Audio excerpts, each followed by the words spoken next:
las finanzas del emperador Fernando I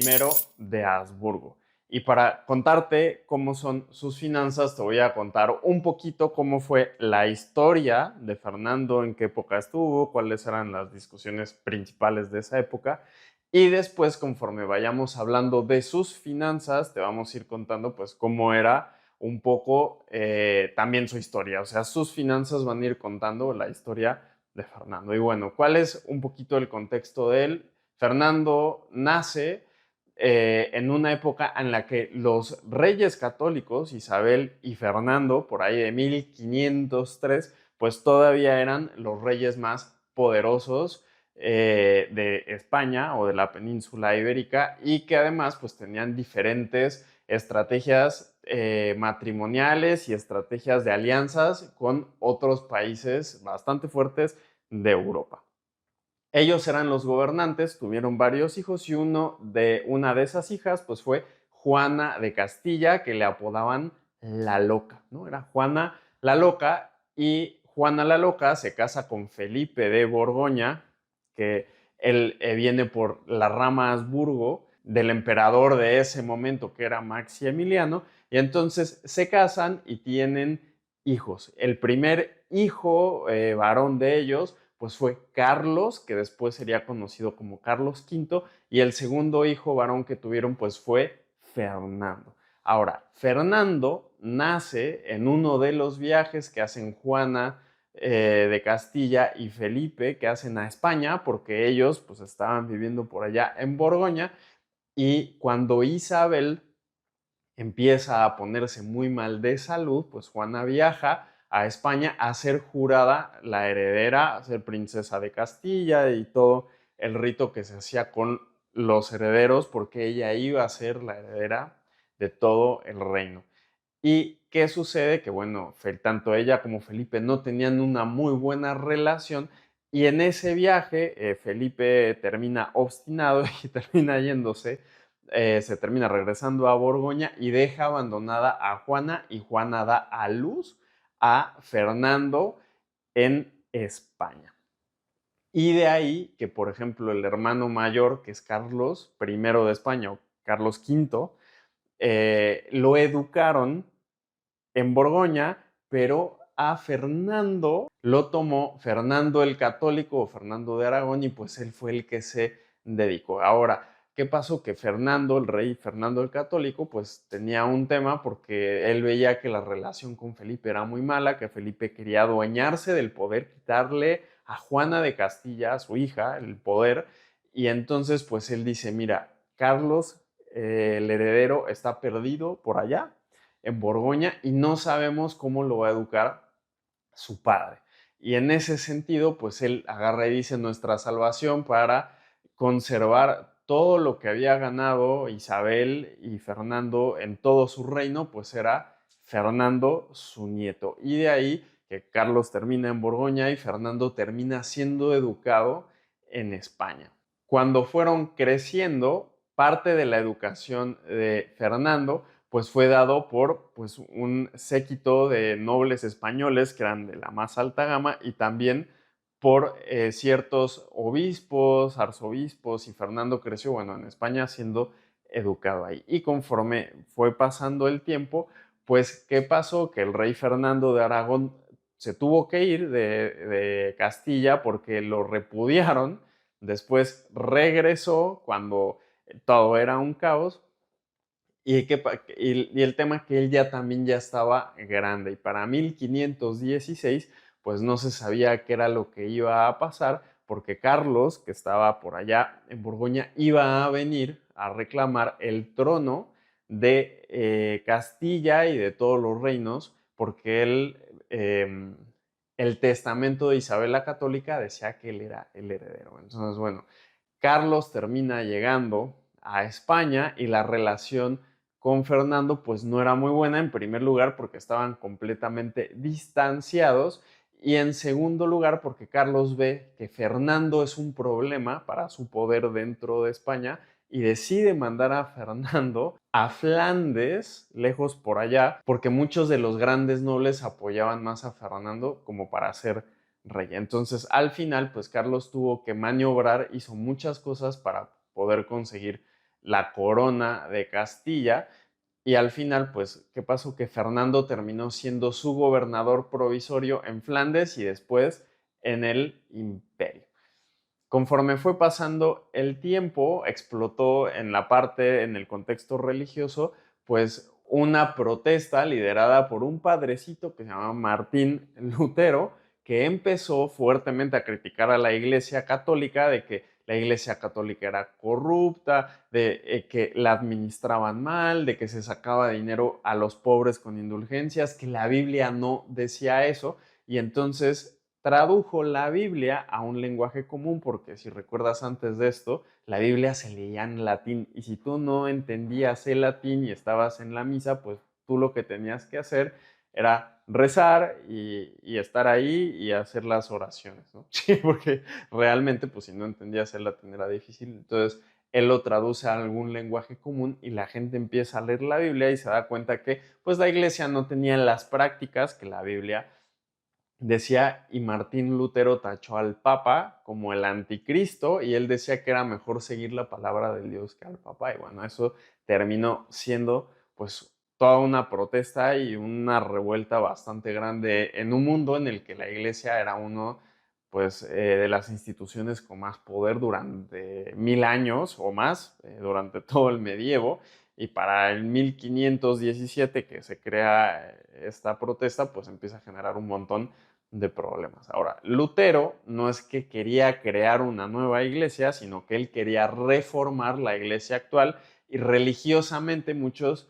se convencieron que era mejor hacerle caso a la Biblia, igual que Martín, y entonces se creó una rama que se llama la rama luterana. Lo que empezó como un debate teológico, porque ese era un debate religioso, terminó convirtiéndose en un debate político y muchos de los grandes nobles de toda Europa y de España no, pero de Alemania, de Flandes, que era donde estaba Fernando, pues muchos empezaron a voltear a ver pues esto y muchos de los países terminaron fragmentados con visiones diferentes. Entre ellos Francia, Inglaterra, Holanda, todo lo que era el imperio alemán, pues bueno, todo empezó por un motivo teológico, pero también de repente empezó a que el noble era luterano y entonces ¿qué pasaba con la Iglesia Católica en sus tierras?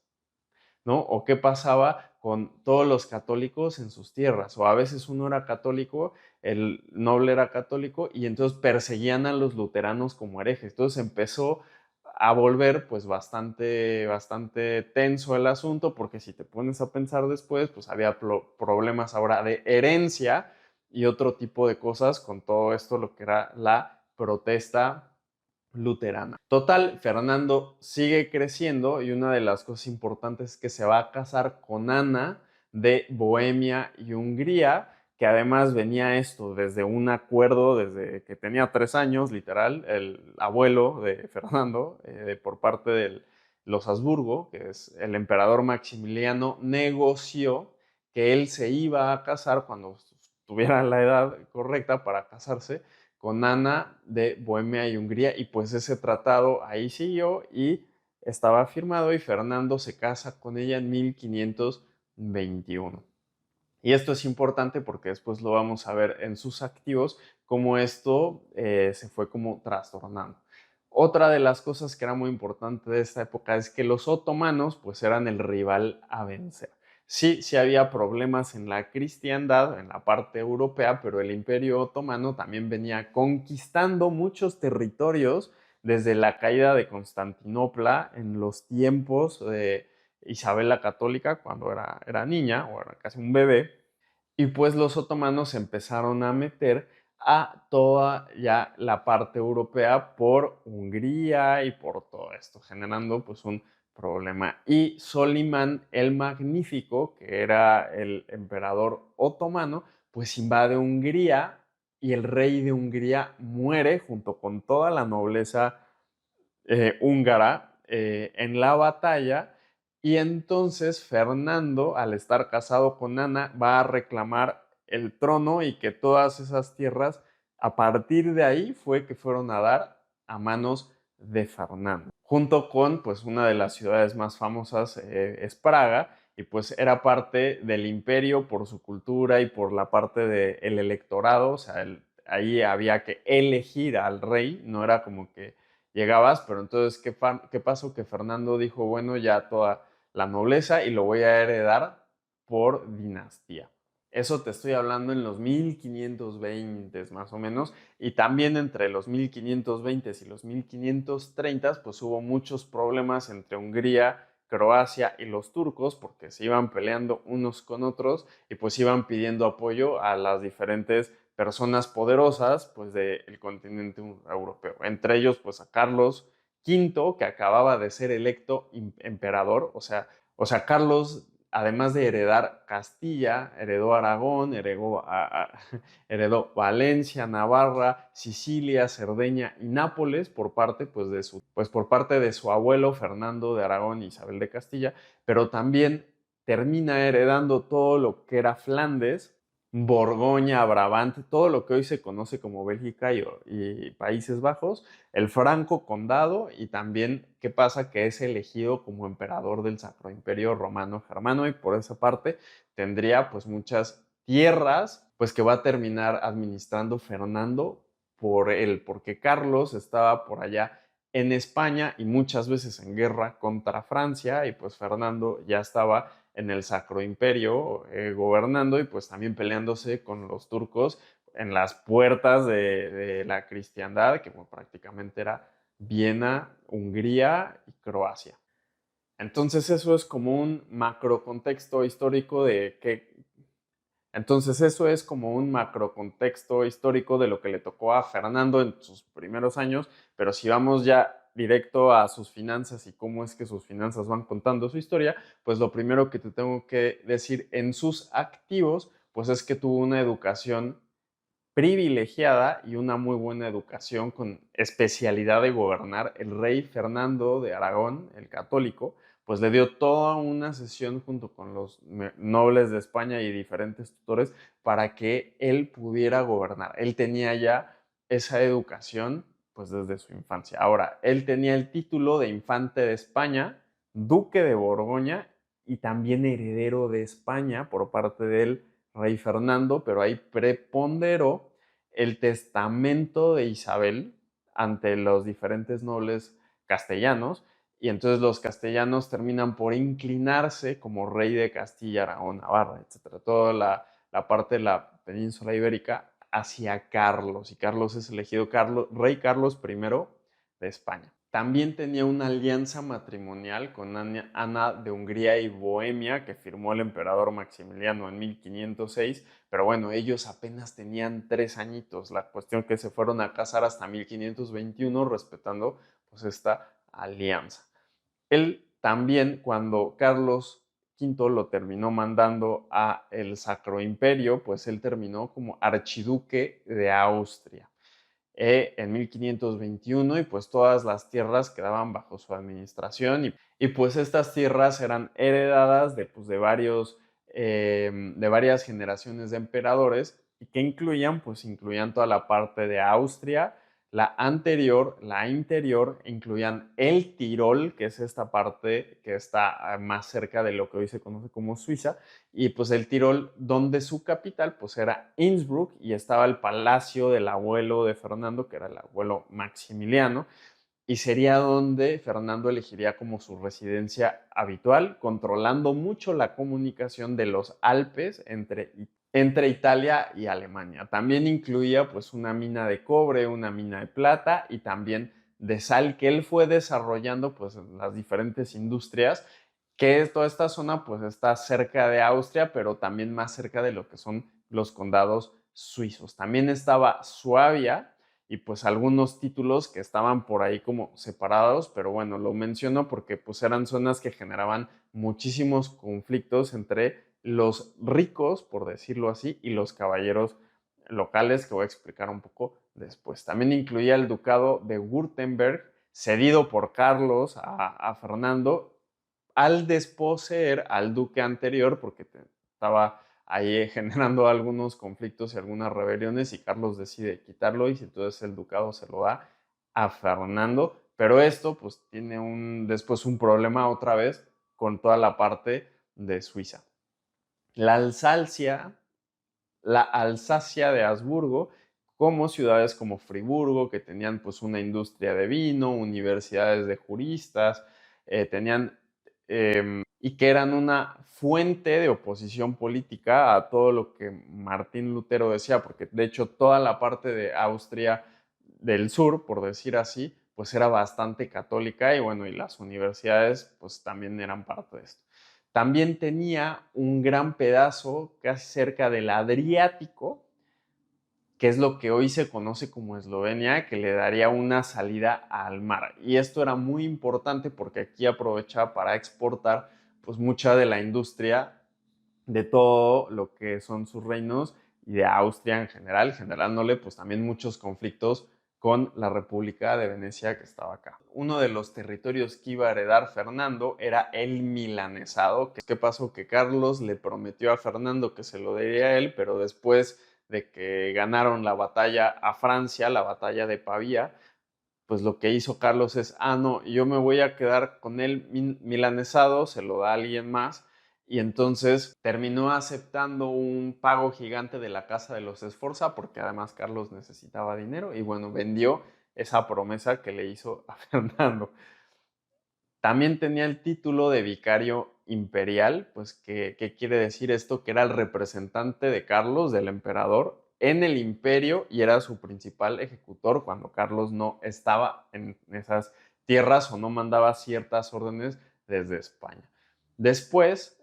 fue titulado el rey de Bohemia. Si recuerdas lo que te comenté hace rato, pues él reclama el trono tras la muerte de su cuñado, cuando los turcos invadieron a Solimán. Y pues te estoy hablando, fíjate, en 1526 esto eran 50,000 kilómetros cuadrados, cerca de 100 ciudades, 260 castillos, 30,000 pueblitos y más o menos 1.5 millones de habitantes. O sea, era relativamente grande esta zona y todos los electores de Bohemia lo eligen a él también porque era una persona con bastante poder y venía con toda la herencia de Austria y pues necesitaban a alguien que los defendiera contra Solimán y todo el poder turco. Mismo pasó cuando fue reconocido rey de Croacia, Dalmacia y Eslovenia en 1526, pues prácticamente toda esta era la tierra que estaba pues en conflicto con los otomanos.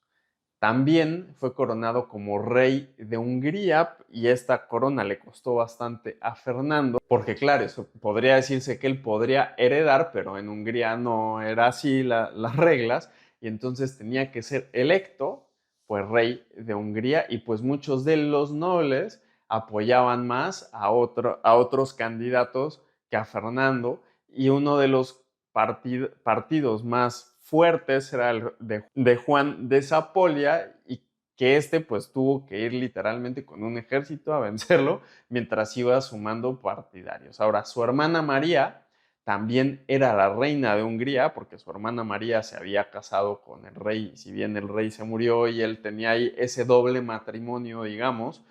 eh,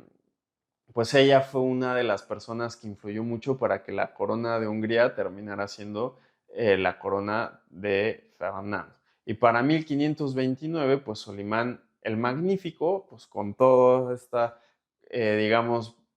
conquista que iba haciendo, pues conquista Buda y conquista Pest, que hoy se conoce como Budapest, pero en ese momento eran ciudades separadas, y Fernando va perdiendo la mitad de Hungría y pues además llegaron literalmente hasta Viena a sitiar Viena y todos los que eran partidarios de Juan de Sapolia terminan como vasallos de los turcos, como negociando con ellos para sobrevivir. Claramente en la cristiandad terminan siendo traidores,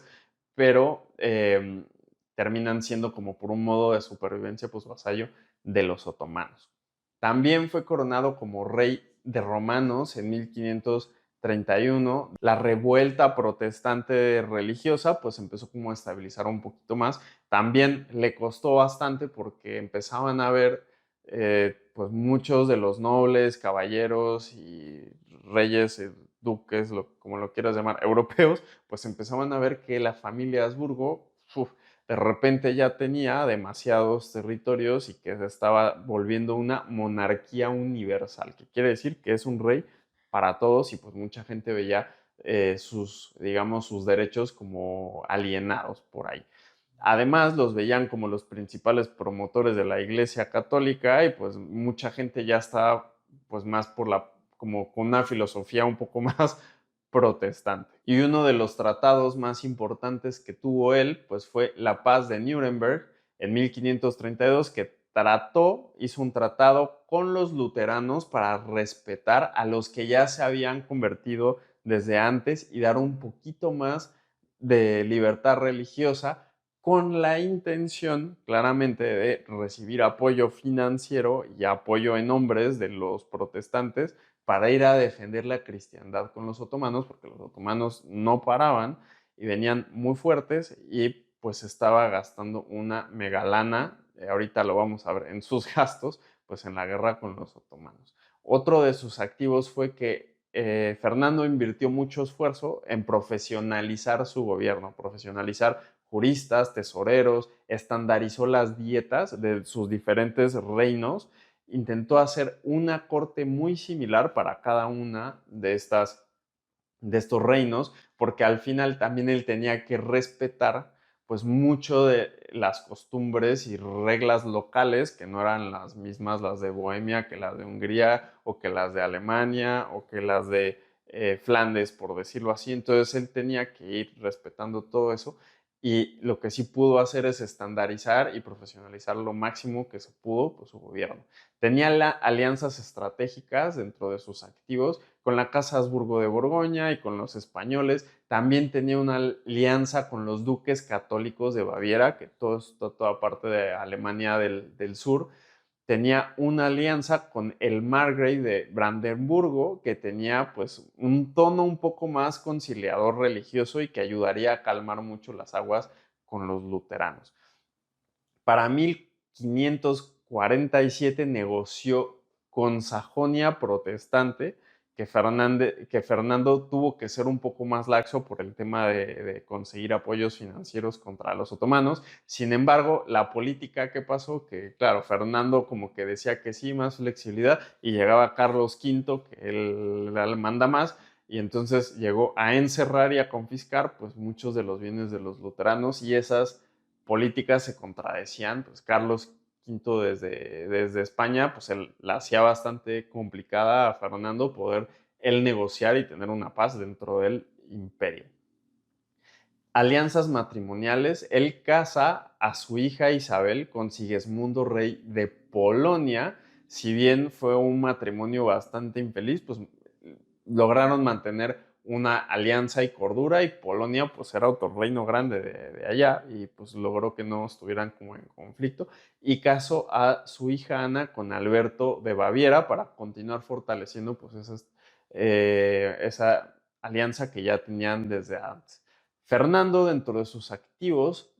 tuvo una colección muy fuerte de arte, que tenía joyas, mapas, pinturas de sus antepasados y de la misma época, una colección numismática, regalos de Oriente, o sea, de Asia. Incluso llegó a tener hasta la corona venenciana de Solimán, que en alguna negociación, pues eso llegó a sus manos. Y de toda esta colección la hizo un tesoro austriaco inalienable y que no estaba sujeto a repartirse entre ninguno de los herederos. O sea, lo hizo algo más del Estado, más que una colección privada de la familia para heredar. Para los años 1550, Carlos V dictaría que su hijo español, Felipe II, heredaría pues prácticamente todas las tierras españolas, incluyendo las del Nuevo Mundo, porque en el mismo reinado de Fernando, como fue pasando el tiempo, pues también se descubrieron muchas tierras, ¿no? Estuvo toda la conquista de América, en el sentido de los aztecas, la conquista inca, los muiscas en Colombia, todas las expediciones de Pedro de Valdivia a Chile. Entonces, todo esto que empezó a suceder en América, y esto enfureció a Fernando porque Fernando iba a ser el heredero, y no solamente eso, Fernando claramente estaba furioso porque Carlos V también tenía la intención de heredarle todo el imperio a Felipe. Y bueno, esta relación terminó tronando, fue una erosión que él haya logrado esto, y lo que al final logra es que Carlos termina partiendo la herencia en dos, la rama española y la rama austriaca, en el sentido de que a Fernando le heredaría el imperio como emperador. Y ya para estas fechas la relación está tan mal que Fernando ya no se habla con su hermano. A duras penas manda a alguien para hablar con él, pero Fernando ya no le habla más a Carlos, y pues muchas veces lo hacían por medio de su hermana, regente de Países Bajos. Pero, oh sorpresa, el imperio resultaba ser un electorado. Entonces Carlos V no era el que iba a mandar y el que iba a decir quién era su sucesor. Y bueno, eso quiere decir que Fernando tuvo que convencer a los diferentes electores y a los diferentes reinos que pues lo tenían que elegir a él, y no aceptaron a la primera instancia lo que Carlos decía, y Fernando llegó a ser coronado como emperador 2 años después del que se supone que Carlos se lo heredó. Otro de los activos más importantes y son los pactos y tratados que Fernando hizo y en los que participó en muchas ocasiones, pero el más importante que va a afectar el futuro pues es la paz de Augsburgo en 1555, con la que establecen ciertos lineamientos religiosos, como cuál, como el primero, que dice que el pueblo y todo mundo el que habite en cierto reino tiene que tener la misma religión que el rey que está ahí, y el que no quiere pues se puede ir con sus pertenencias y con su dinero sin pagar multas. Y pues esto parece algo, oye, pero muy truculento, pero en ese momento pues esto era buenísimo porque era algo nuevo. Antes, en la edad feudal, no te podías ir a ningún lugar, probablemente terminabas en la hoguera o ahorcado por traición a algún lado. Entonces era bueno que dejaran esto, pero pues mucha gente pues se tuvo que ir. Dos, los príncipes alemanes podían decidir la religión de sus territorios y se reconocería a todos los luteranos que se hayan convertido antes de 1520, excluyendo los calvinistas, los anabaptistas y las otras muchas ramas que surgieron después. Y bueno, esto que hizo, pues ayudó a evitar las guerras religiosas internas que pudieron haber brotado después, pero entonces ayudó a calmar las aguas. Dentro de, pasando a las deudas, pues Fernando heredó de Maximiliano una deuda bastante grande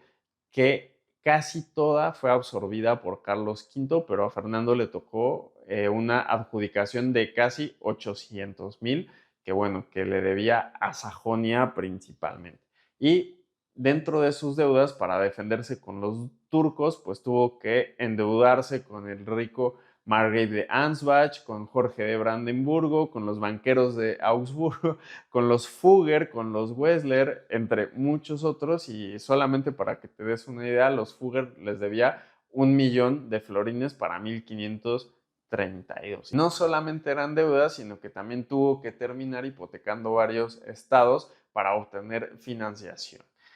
Para el final de su reinado, pues sí logró rescatar varios de ellos con los ingresos del emperador, porque pues, esos ingresos iban para Carlos,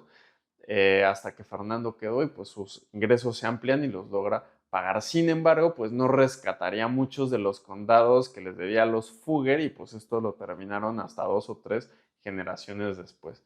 Al tomar Bohemia, también heredó 300,000 florines de su cuñado y de la familia de su esposa, pues que claramente pues él tenía que continuar si es que quería ser rey de Bohemia. Otra cosa es que también empeñaron estados de la herencia de su esposa para poder tener mucho más recursos. Y yo voy a poner aquí en las deudas la paz de Augsburgo. No solamente era un activo, sino también era una deuda. O sea, desde un punto de vista contable sí, era un derecho, pero también era una obligación que tú tenías que cumplir. Y entonces tienes la obligación de respetar pues ciertas diferencias religiosas pues que te comprometiste. Si vamos a sus ingresos, los ingresos regulares de Fernando pues incluían las rentas de las tierras pues, de la Augsburgo en el imperio,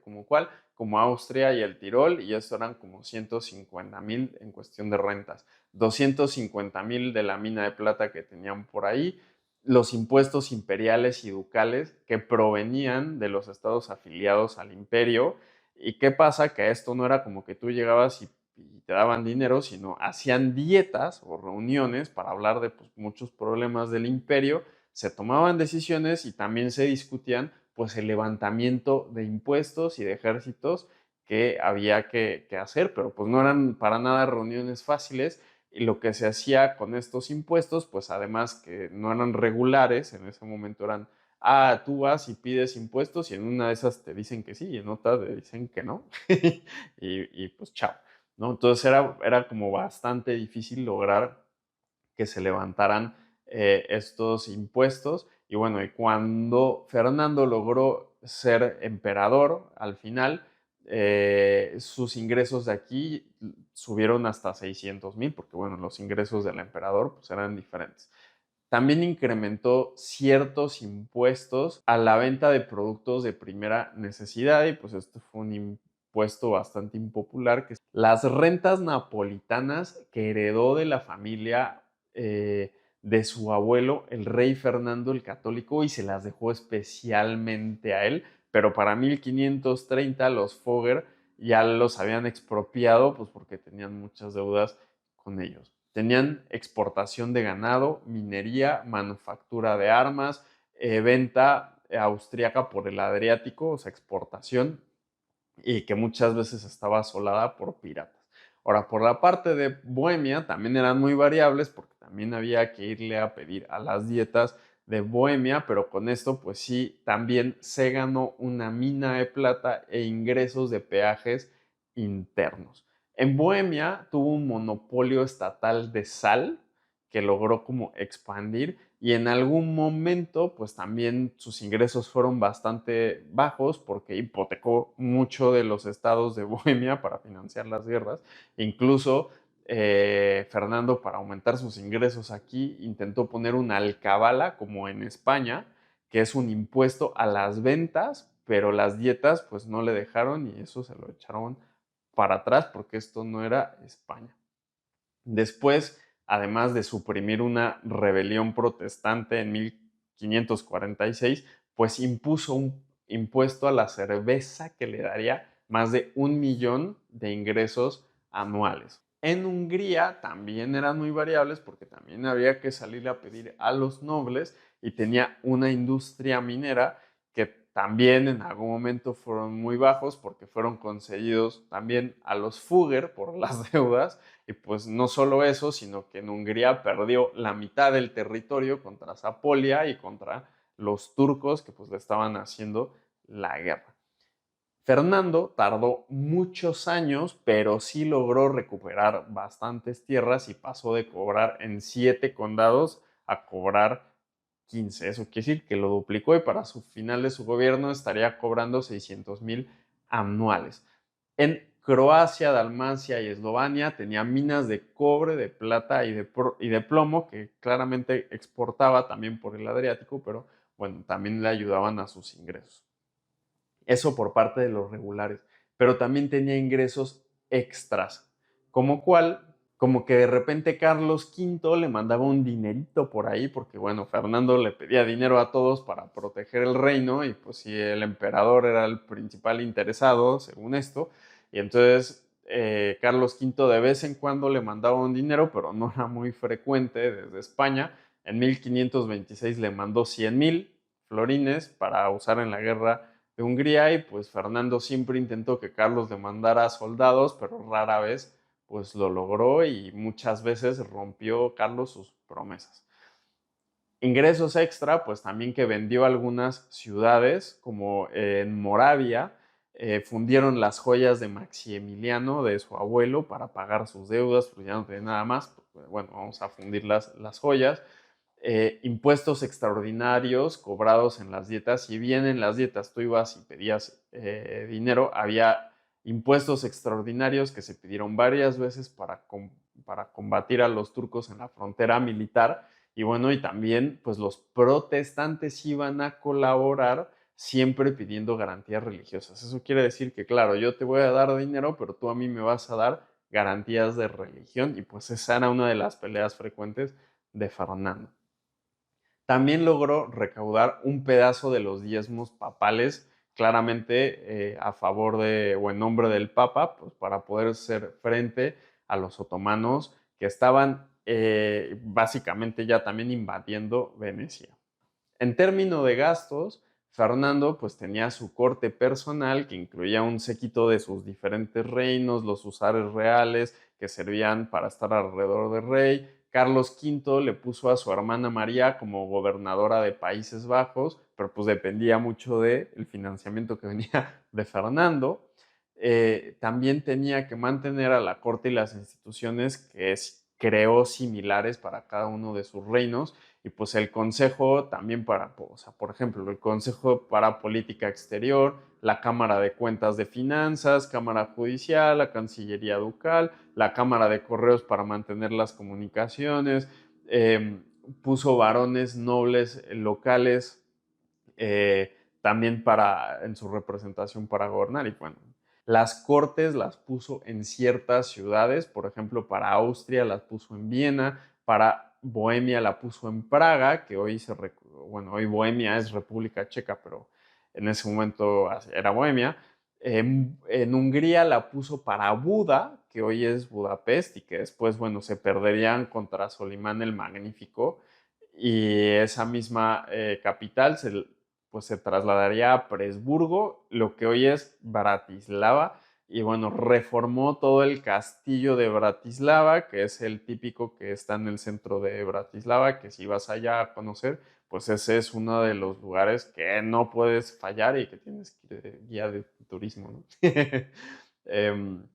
también tenía embajadores pues, en los diferentes estados. El ejército rara vez era un ejército normal de, ay, el ejército que siempre está disponible, sino casi siempre eran mercenarios y pues habría que pagarles, sobre todo para ir a la guerra con los otomanos. En términos de guerra, Fernando pues gastó una buena lana apoyando a Carlos V en la guerra del Milanesado en la batalla de Pavía en 1525.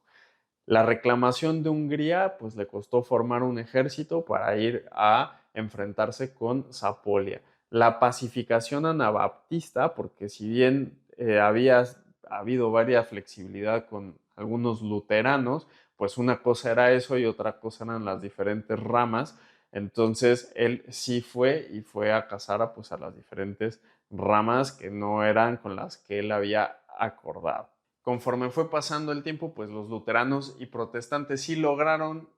influir mucho en todo lo que era la zona norte del imperio y pues si bien hubo peleas internas por religión, pues casi siempre al último minuto perduró pues la diplomacia. A Fernando nunca le convino hacerle una guerra abierta a los luteranos porque además de que eran la mitad del imperio, pues incluso en Austria ya había influido mucho esta rama y pues hubiera tenido un grandísimo problema sumergido en una guerra civil, pues que además era casi imposible de ganar. En una inspección, imagínate, se dan cuenta de que ya casi no había ni siquiera ni frailes ni monjas católicas y que además la escuela católica apenas tenía 30 estudiantes, o sea, se dan cuenta de que pues, los luteranos les están ganando y con los otomanos del otro lado amenazando con conquista. Y el problema es que cuando te conquistan los otomanos no era de, ay, vamos a cambiar el gobierno, era te esclavizaban, hacían cosas que son bastante difíciles de mencionar, pero bueno, eran bastante fuertes. Entonces, pues tenías que ir a defender tu reino y tu religión y tu forma de vida y pues Fernando terminó negociando mucho con los protestantes. Hasta 1545 solamente, imagínate, después de 20 años, pues hubo un conflicto abierto porque atacaron a Augsburgo y los aliados católicos pues fueron como a apaciguar y al final ganaron los católicos. Y en 1546 surge otra rebelión en Bohemia, donde los protestantes quieren limitar el poder del rey, o sea, quieren más autonomía, pero lo suprimen derrotando a Sajonia, Hesse y al Palatinado, dentro de otros en la Liga Protestante, en una de las batallas más famosas que ganan los católicos, que es la batalla de Mühlberg, dejando además Fernando a su segundo hijo, a Maximiliano, como virrey, y le costó 500,000 asegurar pues una de las batallas más grandes. Después, con la paz de Augsburgo, que hasta 1555, se logró desescalar el problema y entonces ya no había tanto gasto en guerras protestantes.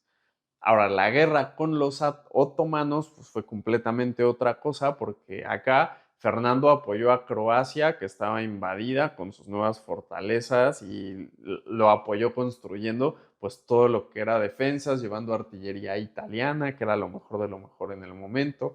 En 1528, pues el rival de Hungría, que perdió la corona Zapolia, se une a los otomanos y atacan las fronteras. Pues sí, ganaron algunas batallas, pero también lograron perder algunos territorios. Después Solimán y Zapolia dicen que como con 200,000 hombres invadieron Hungría y se perdió la mitad de Hungría. O sea, esa era la fuerza real de los otomanos y Solimán llegó hasta Viena y estuvo haciéndole un sitio a Viena. Para 1533 se firmó una paz partiendo de facto Hungría, o sea, realizando las pérdidas, si lo quieres decir así. ¿Y qué otra cosa estaba pasando? Que claro, Solimán tenía a los persas atacándolos en su otra frontera y no quería tener una guerra en dos frentes. Entonces, pues ese también fue un triunfo otomano porque logró firmar la paz, logró ganar tierras a los cristianos y se fue a pelear por allá a Persia. De cualquier forma, pues siempre hubo pues, mucha piratería, incursiones como fuera de los tratos y Fernando seguía además pues peleándose con Zapolia. De pronto, cuando Zapolia muere, Fernando intenta reclamar el trono que dejó él, pero Solimán ataca y conquista hasta Buda y Pest, y entonces, bueno, esas tierras terminan perdidas. Para la década de los 1540, la frontera se volvió a poner pues bastante caliente y Solimán, no respetando los tratados, pues intentó llegar hasta Viena otra vez, pero bueno, lo detuvieron porque ya habían invertido mucho dinero pues en construir fortalezas y en tener otro tipo de estrategias defensivas. En la década de 1550 los turcos volverían al ataque otra vez por Hungría y Eslovenia con otra vez un va y ven de pérdidas y ganancias. Y se estima que anualmente le costaba 1 millón financiar la guerra con los otomanos. La cuestión es que esta guerra duró como 30 años, ¿no? Entonces, imagínate pues el gastazo que pues, te tocaba hacer. Otro tipo de gastos que hacía Fernando, pues eran las ayudas económicas que le daba a sus condes, a los diferentes duques que estaban en posiciones estratégicas para poderle ayudar a gobernar y defenderse contra sus rivales políticos, como con los suizos, que tenían un montón de problemas en sus fronteras y que además estaban cerca, pues, de Francia. Ahora, otro de sus gastos fueron sus diferentes viajes entre sus reinos austriacos, Bohemia, Hungría, Croacia y también con los Países Bajos. Modernizó las capitales en los momentos que tuvo paz. O sea, en Viena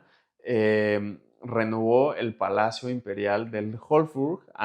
que antes era el antiguo castillo. Renovó el Castillo de Praga, que es mucho de lo que hoy tú vas a ver y después se terminó modernizando claramente mucho más en los siglos posteriores. El castillo de Presburgo, que hoy es en Bratislava, de hecho, si tú ves el estilo arquitectónico es muy similar a cierto tipo arquitectónico de Habsburgo en España, como el de Toledo. El Palacio de Habsburgo en Innsbruck lo expandió los parques, hizo obras públicas, hizo pues un montón de cosas en las ciudades y en muchas ciudades de Austria-Hungría también modernizó castillos y murallas con artillería pues para defenderse en caso que los invadieran. Instauró el gabinete de curiosidades, donde tenía sus principales colecciones de arte y siendo conocido por ser un mecenas de arte.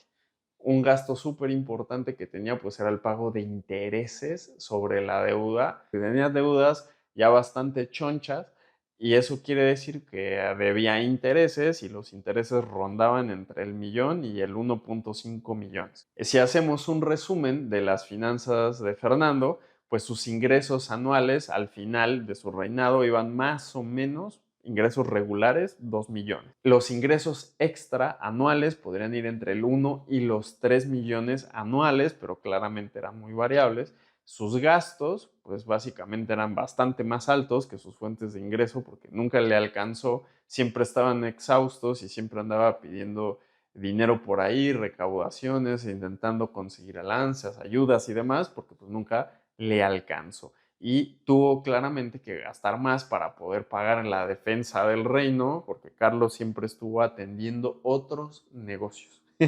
Y casi siempre pues tuvo un déficit, teniendo que endeudarse cuando le hiciera falta. En términos de deudas, se estima que empezó con 1.52 millones de deudas en su reinado y terminó con 10 millones de deudas más, ¿no? Entonces, ¿qué pasó? Que además le debía 1 millón de deudas pues a todo su personal, a su corte y a diferentes príncipes. Terminó con otro 0.5 millones de deudas a los soldados,